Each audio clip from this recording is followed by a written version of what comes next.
கலை படமா வந்து பாலனுடைய படங்கள் கலைப்படம். இது கலைப்படமே இல்லை, இது கொலைப்படம். டார்ச்சர் பண்ணி எல்லாரையும் துன்பப்படுத்தி எடுக்கிறது பேர் கலைப்படமா? யார் சொன்னா உங்களுக்கு? ஒரு படம் ஜெயிச்சாரு, 2 படம் ஜெயிச்சாரு, 3 படம் ஜெயிச்சாரு. அதுக்கப்புறம் விக்ரம பாத்தீங்கன்னா வெட்டியான படுக்க போட்டு டயலாக் பேச வந்தாலே ஒரு மாதிரி அலர்ஜியாக ஆரம்பிச்சிருச்சு. இப்போ வந்து வனங்கான்லயே முதல்ல சூர்யா நடிக்கிறதா இருந்தாரு. சூர்யா கொண்டு போய் கன்னியாகுமரியிலயோ எங்கேயோ கொண்டு போய் நிக்க வச்சு ஓடு ஓடு ஓடுன்னா ஓடிக்கிட்டே இருந்தாரு. எவ்வளவு ஓடுவாரு? அவர் பெரிய உயரத்துக்கு வந்துட்டாரு. அதுவும் சூர்யாவுக்கு மரியாதையும் கொடுக்கறது இல்ல. டே ஓடு ஓடு ஓடு சூர்யா, டே ஓடு. ஏன் சார் நீங்க விஷால் படம் பண்றாரு ஆசைப்படுறாரு, ஆர்யா படம் பண்றாரு ஆசைப்படுறாரு, ஏன் விஜய் ஆசைப்பட மாட்டேங்கிறாரு? சொல்றேன், ஒரு ரஜினியோ விஜயோ இல்ல அஜித்தோ கமலோ நிர்வாணமா மரத்துல தூக்கு போட்டு தொங்கணும். ஏன் ஒரு ஷார்ட்ஸ் போட்டுட்டோ இல்ல ஒரு வேட்டி கட்டிட்டோ தொங்குனா என்ன? யாரும் வந்து பாலா வந்து ஏன் இப்படி தொங்க விட்டீங்கன்னு கேள்வி கேட்க போறாங்களா ரசிகர்கள்? 150-200 நாள் காசியில உட்கார வச்சு மண்ணுல எல்லாம் போட்டு அவரை பெரட்டி அவர் வந்து ஒரு ஸ்டேஜுக்கு மேல அந்த காசியில இருக்கிற அகோரி மாதிரியே ஆயிட்டாராம். இப்ப ஷூட்டிங் ஸ்பாட்டுக்கு போவாரு, இருக்கிறத சொல்றேன், அவர் ஒரு தனியா ஒரு சேர் போட்டு உட்காந்துருப்பாரு, ஸ்மோக் பண்ணிட்டே உட்காந்துருப்பாரு. யூனிட் ஃபுல்லா வெயிட் பண்ணிட்டு இருக்கும், 200 பேர் உட்காந்துருப்பாங்க. எப்ப ஷாட் வைப்பாருன்னு ஆர்டிஸ்ட்ல இருந்து எல்லாரும் உட்காந்துருப்பாங்க. ஷாட்டே வைக்க மாட்டாரு, டக்குன்னு பேக்கப் அப்படின்ட்டு எழுந்து போயிடுவாரு. தமிழ் சினிமா இண்டஸ்ட்ரியிலேயே ஒரு படம் முழுசா எடுத்து காப்பி ரெடியாகி அந்த படம் அப்படியே ஸ்கிராப் பண்ணி தூக்கி போட்ட படம்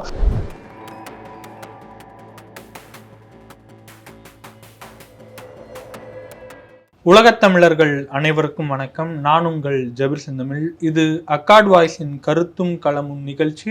இன்று நம்முடன் இணைந்திருக்கிறார் திரை விமர்சகர் மற்றும் ஆஸ்கார் மூவிஸினுடைய தயாரிப்பாளர் பாலாஜி பிரபு அவர்கள். சார் வணக்கம். வணக்கம் சார், நலமா இருக்கீங்களா? நல்லா இருக்கேன். வனங்கான் மேக்கிங் வீடியோ வந்து வைரலா போயிட்டு இருக்கு. பாலா தாண்டா, அவருடைய மேக்கிங் ஸ்டைலி தனின்னு சொல்லிட்டு அவர் புகழ்றவங்க இது பண்ணிக்கிட்டு இருக்காங்க. இன்னொரு பக்கம் பாலா மீது நிறைய விமர்சனங்கள் இருக்கும். நிறைய துன்புறுத்துறாரு, அடிக்கிறாரு. வனங்கான்லேயே நிறைய இஷ்யூஸ் போச்சு. நடிகைகள்லாம் வெளியே வந்த வரலாறு உங்களுக்கு தெரியும். எனவே அவருடைய மேக்கிங்கை பத்தி நீங்க என்ன நினைக்கிறீங்க ஒரு தயாரிப்பாளர்? பாலா தான் அப்படின்னு நீங்க சொன்னீங்கல்ல, அதுலயே எனக்கு உடன்பாடு இல்லை. பாலானா என்ன? பாலா அவர் என்ன படம் கொடுத்துட்டாரு சொல்லுங்க? சேது கொடுத்தாரு, அப்புறம் நந்தா கொஞ்சம் பரவலாக பேசப்பட்டுச்சு, பிதாமகன் கொஞ்சம் நல்லா பேசினாங்க. வேற என்ன படம்? நான் கடவுள் ஓடிச்சா, பரதேசி ஓடிச்சா? இருந்தாலும் விருதுகள் வாங்கும் ஒரு கலை படமா வந்து பாலனுடைய படங்கள் கலைப்படம். இது கலைப்படமே இல்லை, இது கொலைப்படம். எல்லாரையும் டார்ச்சர் பண்ணி எல்லாரையும் துன்பப்படுத்தி எடுக்கிறது பேர் கலைப்படமா? யார் சொன்னா உங்களுக்கு? கலைப்படமே கிடையாது. இந்த மாதிரி வந்து எல்லா நடிகர்களையும் கூப்பிட்டு போய் எல்லா நடிகரையும் டார்ச்சர் பண்ணி ஒரு ஹீரோ பாலா வந்து அழகா காமிச்சிருக்காரு இது வரைக்கும்? ஒரே ஒரு ஹீரோ சொல்லுங்க, நீங்க சொல்லுங்க. பாலா படம் எத்தனை படம்? 7-8 படம் வந்திருக்கு. 7-8 படத்துல ஒரு ஹீரோ வந்து அழகா இருக்காரா? இல்ல ஒரு ஹீரோயின் அழகா இருக்காங்களா? கியூட்டா இந்த படத்துலயே ஏதாவது காமிச்சாரா? ஃபர்ஸ்ட் படம் சேதுல ஒரு போர்ஷன், அதாவது வந்து விக்ரமும் அந்த பொண்ணும் நடிச்ச போது அழகான ஒரு பிரீசியான லவ் ஸ்டோரியை சொல்லிட்டு வந்தார் ஃபர்ஸ்ட் ஹாஃப்ல. செகண்ட் ஹாஃப்ல என்ன பண்ணாரு? அதே ஹீரோவை என்னென்ன பண்ண முடியுமோ அடிச்சு நொறுக்கி சட்டியை கவுத்தி மண்டையை உடைச்சு எல்லாத்தையும் கிழிச்சு கைகாலெலாம் உடைச்சு எல்லாம் பண்ணி கொண்டு போய் இது பண்ணாரா இல்லையா? அப்புறம் அதுக்கப்புறம் வந்து நந்தா படத்துல ஹீரோவா நடிச்ச சூர்யாவை யாராவது அழகா காமிச்சாங்களா? அழகெல்லாம் கிடையாது, ஒரு கேரக்டரை காமிச்சாரு. ஒரு சில கேரக்டர் கொஞ்சம் ரீச் ஆகிட்டு போயிடுது, ஒரு சில கேரக்டர்ஸ் எக்ஸ்ட்ரீமாக போயிடுது அவரோட கேரக்டர்ஸ்லாம். இப்போ பார்த்தீங்கன்னா அந்த பிதாமகனில் சூர்யாவோட கேரக்டரையும் பாருங்க, அந்த மாதிரி கேரக்டர் நம்ம ரியல் லைஃப்பில் பார்க்கவே முடியாது. லைலா வந்து மெண்டல் புள்ள மாதிரி கத்திக்கிட்டே இருக்குமே, அதெல்லாம் நீங்கள் எங்கேயாவது பார்த்துருக்கீங்களா? நீங்கள் பார்த்துருக்கீங்களா ரயில்வே ஸ்டேஷனில் எங்கேயாவது இந்த மாதிரி ஒரு கேரக்டர் நீங்கள் பார்த்துருக்கீங்களா? சொல்லுங்கள். யாராவது ரோட்டில் 1-2 பேர் ரொம்ப ரேர் கேரக்டர் இருப்பாங்க, அது 1-2 பேர் தான் இவர் சூஸ் பண்ணுறாரு.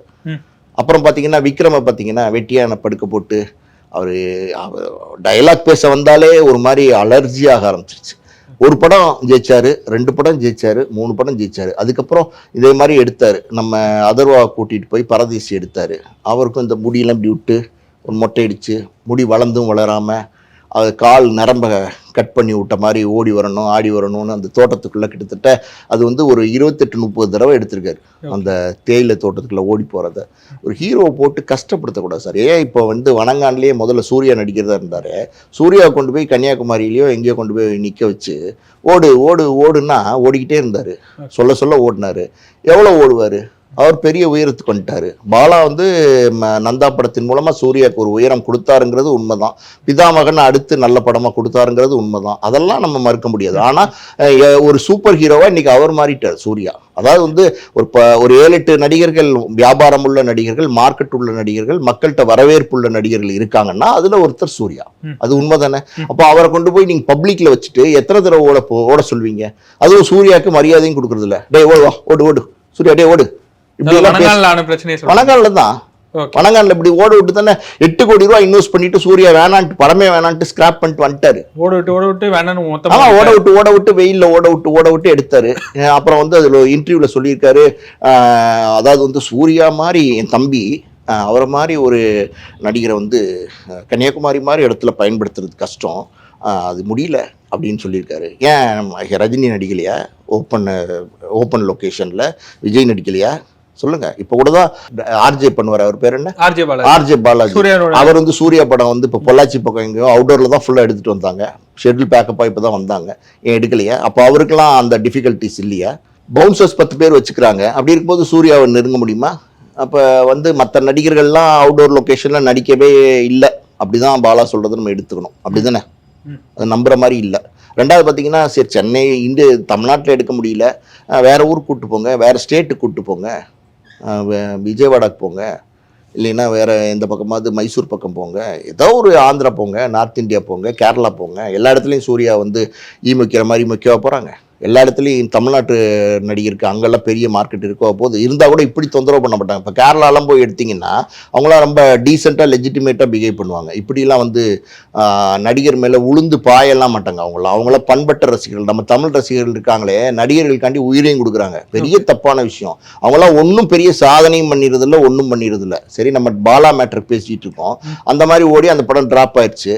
அப்புறம் வந்து இப்போ வந்து அருண் விஜய் வச்சு பண்ணியிருக்கிறாரு. இப்போ வரப்போகிற படம் அதை பற்றி நம்ம பேச வேண்டாம். இப்ப GN குமார் அவன் இவன்ல பாத்தீங்கன்னா அவர் ஒரு சீனியர் டைரக்டர். அறுவடை நாள்லாம் வெற்றி படம் அந்த காலத்துல கொடுத்து பல படங்கள் எடுத்தவர், பிட் பாக்கெட் அதெல்லாம் எடுத்தவர். அவரை கூட்டு போய் அந்த படத்துல நடிக்க வச்சு கடைசியில் ஒரு சீன் எடுக்கணும்னு பிடிவாதம் பிடிக்கிறாரு. அவர் என்ன சொல்றாரு, அதாவது வந்து நிர்வாணமா மரத்துல தூக்கு போட்டு தொங்கணும். ஏன் நிர்வாணமா மரத்துல தூக்கு போட்டு தொங்கணும் எனக்கு தெரியல. ஏன் ஒரு ஷார்ட்ஸ் போட்டுட்டோ இல்லை ஒரு வேட்டி கட்டிட்டோ தொங்குனா என்ன? யாரும் வந்து பாலா வந்து ஏன் இப்படி தொங்க விட்டீங்கன்னு கேள்வி கேட்க போறாங்களா ரசிகர்கள்? அவரு சார் இவ்வளோ ஊர் மக்களுக்கு நடுவில் எப்படி சார் எல்லாத்தையும் கழட்டிட்டு முடியும்? எல்லாத்தையும் கழட்டிட்டு தான் சார் நடிக்கணும். நான் எதிர்பார்க்குற அந்த ஆள் அங்கே தான் இருக்கான், அவன் அப்படிதான் தொங்கணும் அப்படின்னு சொல்லிட்டு அவரோட அண்டர்வேர் வரைக்கும் கழட்டிட்டு அங்கே தூக்கில் தொங்க விட்டாங்க பப்ளிக்கா ஊர் மக்களுக்கு முன்னாடி. இது வந்து என்ன மாதிரி மனநிலை எனக்கு புரியல. நீங்க சொல்லுங்க, இது என்ன மாதிரி மனநிலை? அப்புறம் அழகன் தமிழ்மணி சோலைக்குயில் ப்ரொடியூசர் இருக்காரு, அவரை கூட்டிட்டு போய் நான் கடவுள் அண்ணன் வாங்க கூப்பிடும்போது நல்லா கூப்பிடுவார். அண்ணன் வாங்க ஒரு நல்ல கேரக்டர் இருக்கு அப்படின்னு கூப்பிட்டு போய் அங்கே ஒரு கிட்டத்தட்ட ஒரு 150-200 நாள் காசியில் உட்கார வச்சு அவர் வந்து மண்ணில் எல்லாம் போட்டு அவரை பெரட்டி, அவர் வந்து போட்டு போகிற காஸ்டியூம்லாம் கழட்டி விட்டு மண்ணில் போட்டு பெரட்டி மண்ணெல்லாம் அள்ளி தலையில் போட்டு பெரட்டி பெரட்டி பெரட்டி அடிச்சிருக்காரு. அதாவது வந்து அவர் வந்து ஒரு ஸ்டேஜுக்கு மேலே அந்த காசியில் இருக்கிற அகோரி மாதிரியே ஆயிட்டாராம். இப்போ அங்கே வந்து எங்கேயா தமிழ்மணி ப்ரொடியூசர் ஷாட்டுக்கு ரெடி வேணும்னு அசிஸ்டன்ட் டைரக்டர்லாம் தேடி இருக்காங்க, கண்டுபிடிக்க முடியல. ஏன்னா அகோரியை அவர் உட்காந்துருக்கிறாரு. அப்புறம் கடைசியில் ஐயோ இவர் தமிழ்மணி ப்ரொடியூசர் மாதிரி இருக்கே அப்படின்னு சொல்லி தேடி போய் அசிஸ்டன்ட் டைரக்டர் கூப்பிட்டு வந்திருக்காங்க. அப்படி ஆக்கிட்டாரு. அதாவது அப்படி ஒரு எப்படி ஒரு மனநிலைன்னே தெரியல. இப்படி ஒரு மனநிலையா? இப்படி ஒரு படம் எடுக்கிற சிந்தனையா? ஏன் படம் தானங்க கமர்ஷியல் வியாபாரம், அது ரசிகர்கள் ரசிக்க போறாங்க. அப்புறம் வந்து படத்தை வந்து இப்பெல்லாம் அந்த காலத்துல 100 நாள் 350 நாள் சில்வர் ஜூப்ளிலாம் இருந்துச்சு. இப்பெல்லாம் ஒன்றும் கிடையாது. 3 நாள் வியாழனே ரிலீஸ் பண்ணிடுறாங்க. முதல்ல வெள்ளிக்கிழமை தான் ரிலீஸ் டேட்டு. இப்போ வியாழன் ரிலீஸ் பண்ணி வெள்ளி சனி ஞாயிறு ஓடலைன்னா முடிஞ்சு கதை. அதுக்கு மேல அந்த படத்தை பத்தி பாக்குறதும் இல்லை, அந்த படத்தை பத்தி கேர் பண்றதும் இல்லை. அடுத்த 15வது நாள் OTTன்னு ஒரு இது வந்துருச்சு, பிளாட்ஃபார்ம் வந்துருச்சு இப்போ சமீபத்தில். அதில் திரையிடுறாங்க. பெரிய பெரிய படமா இருந்தாலும் முதலே விலைக்கு கொடுத்து டிஜிட்டல் வித்துறாங்க, அதில் திரையிடுறாங்க. சேட்டலைட் இருந்துச்சு முதல்ல, அதுவாக 6 மாசம் ஒரு வருஷம் கழிச்சு போட்டுட்டு இருந்தாங்க. அந்த OTT பிளாட்ஃபார்ம் வந்ததுக்கு அப்புறம் 5 நாள்லேயே போட்டு விட்டுறான். அப்புறம் எப்படி சின்ன படங்கள்லாம் சுத்தமாவே ஓடுறது இல்ல. பட் ஆனா திரைப்படத்துல ஹீரோவா நடிக்கிறவங்க மேல வைக்கப்படுற குற்றச்சாட்டு என்னன்னா, கோடிகளை சம்பளம் வாங்குறீங்களா, ஒரு ஸ்டன் கலைஞர் வந்து கஷ்டப்படுற அளவு கூட வந்து நீங்க வந்து கஷ்டப்படுறது கிடையாது, கஷ்டப்படுங்க அப்படின்னு சொல்லிட்டு ஒரு இது வைக்கிறாங்க. சரியா தானே சார் இருக்கு இந்த வாதம்? சரியே கிடையாது. ஸ்டண்ட் கலைஞரை பத்தி நீங்க என்ன நினைச்சீங்க? சாதாரணமா நினைச்சீங்களா? They are trained sir. அவங்களுக்கு தெரியும் எங்க இருந்து எத்தனை ஃபீட்ல இருந்து பெட்ஃபோர்ட்ல குதிச்சா நம்ம கரெக்டா வந்து எஸ்கேப் ஆகலாம்னு அவங்களுக்கு தெரியுமா உங்களுக்கு? கால்குலேஷன் இல்லாம செஞ்சிட முடியுமா? ஒரு மாடியில இருந்து எண்ணுயிர் தோழன் அப்படின்னு ஒரு படத்துல நடிச்ச பாபுங்கிற ஹீரோ 26 படம் ஒரே படத்துல கமிட் ஆனாரு. அதுக்கப்புறம் ஏதோ ஒரு படத்தோட பேர் நான் மறந்துருச்சு. அந்த படத்துல மேல மாடியில இருந்து விழுந்து பேலன்ஸ் தப்பி கடைசி வரைக்கும் பெட் ரிடன் ஆகி சமீபத்தில் இறந்து போயிட்டாரு. ஸ்டென்ட் கலைஞர்லாம் சாதாரணமா நினைக்காதீங்க. அதாவது ஹீரோன்னா அவங்க தான் ஹீரோ, ஸ்டென்ட் கலைஞர் தான் ஹீரோ. இவங்கெல்லாம் சும்மா ரியல் கிடையாது, உண்மை கிடையாது. இவங்களாம் டூப்பு, இவங்கள தான் டூப்புன்னு சொல்லணும். நம்ம அந்த காலத்துல வந்து டூப்புன்னு சொல்லுவாங்க, இப்போ வந்து ஸ்டென்ட் கலைஞர்னு சொல்றாங்க.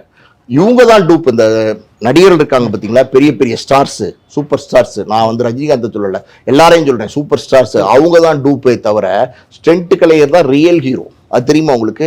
அந்த கால்குலேஷனும் அந்த பயிற்சியும் இல்லாம செய்யவே முடியாது சில விஷயங்களை. அதாவது நெருப்பு பிடிச்ச மாதிரியே ஓடி வருவாங்க, நெருப்போடே ஓடி வருவாங்க. அதை வந்து ஒரு ஹீரோ செய்ய முடியுமா? தனுஷ் வந்து அந்த மாதிரி ஒரு வீட்டில் போய் தேட போய் 4 நாள் ஹாஸ்பிட்டல் அட்மிட் இருந்தார் சமீபத்தில், அந்த இட்லி கடைங்கிற படத்துல.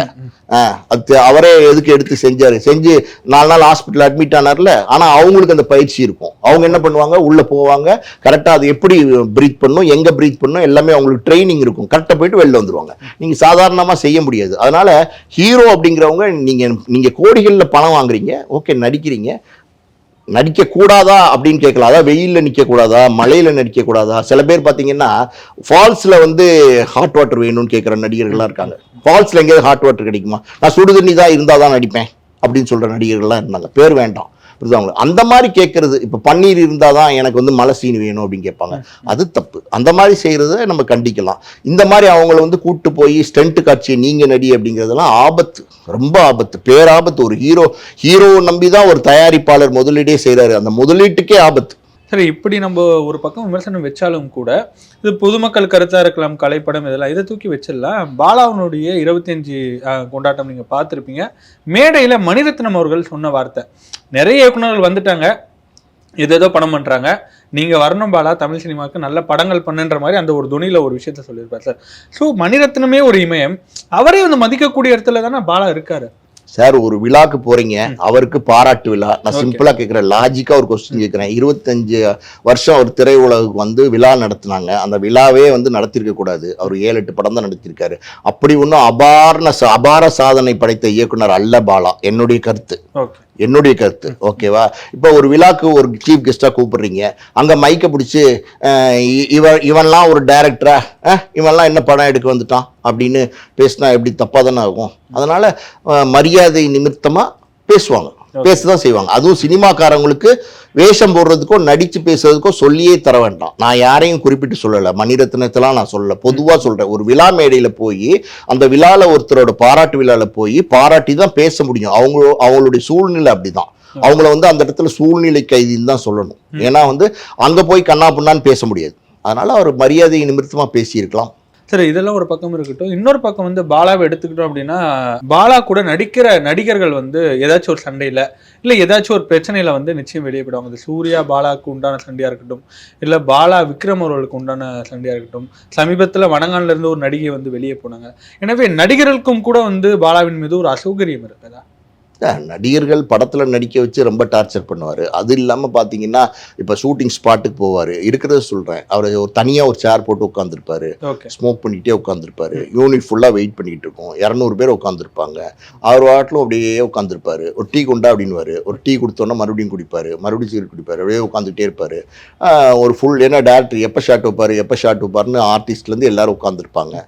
ஷார்ட்டே வைக்க மாட்டாரு, டக்குன்னு பேக்கப் அப்படின்ட்டு எழுச்சி போயிடுவார். ஏன்னா பேக்கப்னு சொல்றது வந்து டேரக்டருக்கு வந்து மட்டும்தான் அந்த உரிமை இருக்கு. அதை அவர் சொல்லிட்டு போயிடுவார், அவ்வளோதான். பேக்கப் சொல்லிட்டு போயிடுவார். அன்னைக்கு ஷூட்டிங்கே நடக்காது. இதெல்லாம் நடக்கும் பாலாவோட இடத்துல. வரலட்சுமி சரத்குமார் நினைக்கிறேன், அந்த என்ன படம், தாரை தப்பட்டை, அதுல ஏதோ எங்கேயோ மிதிக்க சொல்லி, ஓவரா மிதிக்க சொல்லி ரிப்ஸ் உடஞ்சு போச்சு. நடந்துச்சா இல்லையா? உண்மைதானே, செய்தி தானே அது. ரிப்ஸ் உடைய மாதிரியா மிதிப்பாங்க ஒருத்தவங்கள, ஒரு நடிகை போய் ஒரு பெண்ணை போய் சொல்லுங்க. அது மாதிரி யாருமே செய்ய மாட்டாங்களே. எல்லாம் அவருடைய படம் இதை அதாவது அந்த பெண் அதுலேருந்து வெளியில் வர்றதுக்கு பல மாதங்கள் கஷ்டப்பட்டாங்க. புரியுதா உங்களுக்கு? அந்த மாதிரி நடிப்பு அப்படிங்கிறது வந்து நீங்கள் அடிக்கிறீங்கன்னு வச்சுக்கோங்க, அது வந்து உங்கள் மேலே அந்த அடி படக்கூடாது. ஆனால் உங்களுக்கு வலிக்கிற மாதிரி நீங்கள் ரியாக்ட் பண்ணி நடிக்கணும். அப்படி எடுக்கிறது தான் சினிமா. இது வந்து ரியல் லைஃபாக இது வந்து டூப் லைஃப் தானே, ஸ்க்ரீன் லைஃப் தானே உங்களுக்கு. ரீல் சினிமா தானே இது. அந்த காலத்தில் ரீல்லாம் இருந்தபோது ரீல் சினிமா தானே.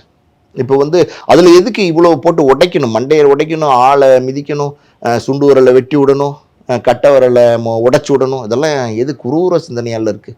எனக்கு தெரிஞ்சு இதெல்லாம் நிறைய நடந்திருக்கு பாலா படங்களில். அந்த மாதிரி எடுக்கக்கூடிய நபர் தான் அவர். பாலாவை பத்தி நம்ம இப்படி பேசினாலும் கூட வந்து விஷால் அவர்களே தான் ஆர்யா கிட்ட போயிட்டு நான் பாலா கிட்ட நிச்சயம் ஒரு படம் பண்ணியே ஆகணும் அப்படின்னு வந்து விஷாலே வந்து சொன்னதா நிறைய செய்திகள் வருதுல்ல சார். சில நடிகர்களுக்கு வந்து பாலா கிட்ட படம் பண்றதே வந்து ஒரு கனவா தானே சார் இருக்கு. ஏன் சார் நீங்க விஷால் படம் பண்றாரு ஆசைப்படுறாரு, ஆர்யா படம் பண்றாரு ஆசைப்படுறாரு, ஏன் விஜய் ஆசைப்பட மாட்டேங்கிறாரு? ஏன் வந்து சூர்யா ஆசைப்பட்டு போய் என்னாச்சு, சூர்யா சூடு போட்டு விட்டார்ல, போட்டு விட்டாரா இல்லையா?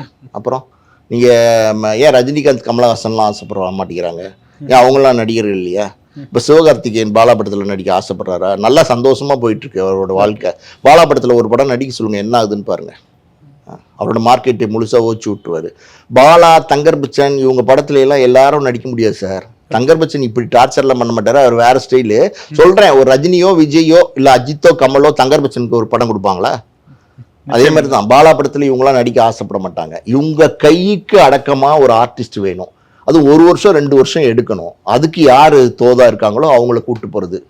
சூர்யா வளராமல் இருந்தபோது நந்தா எடுத்தார், அடுத்து உடனே பிதாமகன் எடுத்தார், இது சேதுக்கு அப்புறம் விக்ரமே பிடிச்சி போட்டார், அதுக்கப்புறம் மார்க்கெட் இல்லாமல் இருந்த காலத்தில் வந்து அதர்வாவை போட்டார், அதுக்கப்புறம் ஆர்யாவுக்கு வாழ்க்கை கொடுக்குறேன்னு கூப்பிட்டு போய் தலைகீழ கட்டி தொங்க விட்ட மாதிரி நிற்க வச்சார். நிறைய யாருக்கு அதாவது விக்ரம் பையன் வந்து ஒரு படம் எனக்கு எடுத்து கொடுங்க, என் பையனை சேது மாதிரி ஒரு படம் கொடுங்க அப்படின்னு சொல்லி கொடுத்தாரு. விக்ரம் பையனை வச்சு என்ன பண்ணாரு? தமிழ் சினிமா இண்டஸ்ட்ரியிலேயே ஒரு படம் முழுசா எடுத்து காப்பி ரெடியாகி அந்த படம் அப்படியே ஸ்கிராப் பண்ணி தூக்கி போட்ட படம் அந்த படம் தான். யாரு? அந்த விக்ரம் நடிச்ச படம். அது என்னமோ வருமான்னு பேர். அது முதல்ல தமிழ்நாட்டுக்கு ஏத்த பேரே கிடையாது, வர்மாலாம். நம்ம தமிழ் மண்ணோட பேர் விரும்மாண்டின்னு வைக்கிறது எப்படி இருக்கு, நம்ம ஆதித்ய வர்மான்னு எப்படி இருக்கு சொல்லுங்க? பொருந்தாத பேரே முதல்ல. அது வந்து பாலா போய் எடுத்து நிறைய விஷயங்கள் இங்கே சொல்லிக்கிட்டே போகலாம். கசப்பான விஷயங்கள் பாலா பற்றி சொல்லணும்னா சொல்லிக்கிட்டே போகலாம். இப்போ எந்த படம், ஒரு படம் ஜிவி பிரகாஷ் வச்சு எடுத்தார், அந்த படம் பேரே யாருக்கும் தெரியாதுன்னு வச்சுங்க. அதுலேயும் ஜிவி பிரகாஷையும் விட்டு வைக்கல. அப்போ இப்போ அருண் விஜய் என்ன பண்ணியிருக்காருன்னு தெரில, 10 வந்தால் தான் தெரியும். அவருக்கு 10 போட்டு விட்டுருக்காரா என்னங்கிறது. கருத்துக்களை நேரத்தை நன்றி.